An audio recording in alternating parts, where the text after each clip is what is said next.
ক্ষমতা গ্রহণের ২ মাসেই যেসব সিদ্ধান্ত ডোনাল্ড ট্রাম্প নিয়েছেন তা যুক্তরাষ্ট্রের ইতিহাসে বিরল। আইনি চ্যালেঞ্জের মুখে পড়বেন জেনেও ব্যয় সংকোচনের জন্য অদ্ভুত সব নির্বাহী আদেশে স্বাক্ষর করছেন দেশটির ৪৭তম এই প্রেসিডেন্ট। এবার দেশটির কেন্দ্রীয় শিক্ষা দপ্তরকেই গুটিয়ে নেওয়ার আদেশ দিলেন ট্রাম্প।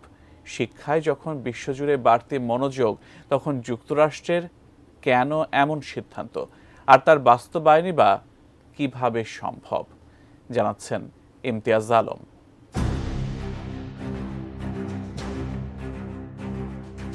মার্কিন প্রেসিডেন্ট ডোনাল্ড ট্রাম্প একটি নির্বাহী আদেশে সই করেছেন, যেখানে বলা হয়েছে দেশটির কেন্দ্রীয় শিক্ষা দপ্তরকে গুটিয়ে ফেলা হবে। বৃহস্পতিবার এই প্রশাসনিক নির্দেশে সই করার পর ট্রাম্প বলেছেন তিনি যত তাড়াতাড়ি সম্ভব শিক্ষা দপ্তরকে বন্ধ করে দেবেন। তার মতে এই দপ্তরটি ভালো কোনো কাজ করছে না।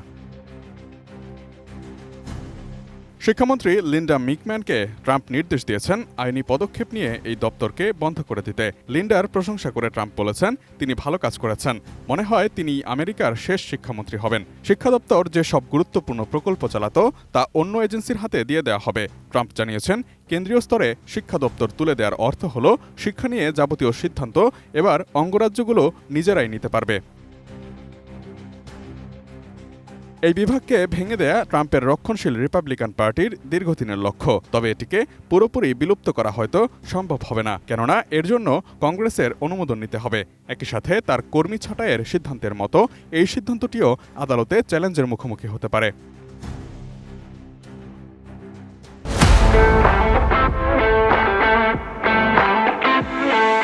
গত ২০ জানুয়ারি যুক্তরাষ্ট্রের প্রেসিডেন্ট হিসেবে দায়িত্ব নিতে যাওয়ার আগেই ট্রাম্প শিক্ষা বিভাগকে বিলুপ্ত করার ইচ্ছার কথা জানিয়ে বলেছিলেন যুক্তরাষ্ট্রের শিক্ষার্থীরা বিশ্বজুড়ে তাদের সমবয়সী শিক্ষার্থীদের তুলনায় পিছিয়ে পড়ছে, তাই শিক্ষাকে অঙ্গরাজ্যগুলোর কাছেই ফিরিয়ে দিতে চান তিনি।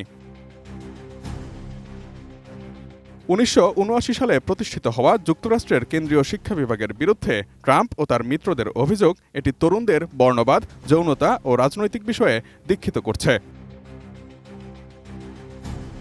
শিক্ষা বিভাগের কাজ কি, এই প্রশ্নের উত্তর খুঁজতে গিয়ে পাওয়া যায় যুক্তরাষ্ট্রের সরকারি স্কুলগুলোর অর্থায়ন তদারকি ও শিক্ষার্থীদের ঋণ কর্মসূচির দেখভাল এবং বিশ্ববিদ্যালয়ের স্বল্প আয়ের শিক্ষার্থীদের সহায়তা করতে বিভিন্ন কর্মসূচি গ্রহণ করে থাকে শিক্ষা বিভাগ।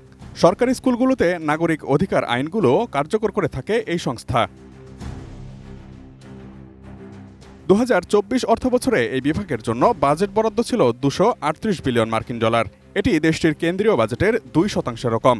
সংস্থাটিতে কর্মরত রয়েছে প্রায় ৪,৪০০ কর্মী। ট্রাম্প প্রশাসন জনশক্তির এই আকার কাটছাঁট করতে গিয়েই এমন সিদ্ধান্ত নিতে চাচ্ছে। তবে ট্রাম্প একা শিক্ষা বিভাগ বন্ধ করতে পারবেন না। এটি বিলুপ্ত করতে ট্রাম্পকে যে শুধু কংগ্রেসের অনুমোদন পেতে হবে তা নয়, উচ্চকক্ষ সিনেটের ১০০ সদস্যের মধ্যে ৬০ জনের সমর্থন অর্থাৎ নিরঙ্কুশ সংখ্যাগরিষ্ঠতা আদায় করতে হবে। সিনেটে ট্রাম্পের রিপাবলিকান পার্টির আসন রয়েছে ৫৩টি, তাই ট্রাম্পের পরিকল্পনা কার্যকর করতে তাকে আরও অন্তত ৭ জন সদস্যের সমর্থন দরকার। গেল বছর জো বাইডেনের সময়েও শিক্ষা বিভাগ বিলুপ্ত করার বিষয়টি সংশোধনী হিসেবে অন্য একটি বিলে সংযুক্ত করে তোলা হয়েছিল প্রতিনিধি পরিষদে। তখন বিলটির বিপক্ষে পরিষদের সব ডেমোক্র্যাট সদস্যদের সঙ্গে যোগ দেন ৬০ জন রিপাবলিকান সদস্য, তাই বিলটি তখন পাশ করতে ব্যর্থ হয়েছিল। Imtiaz Alam, desk report, ATN news.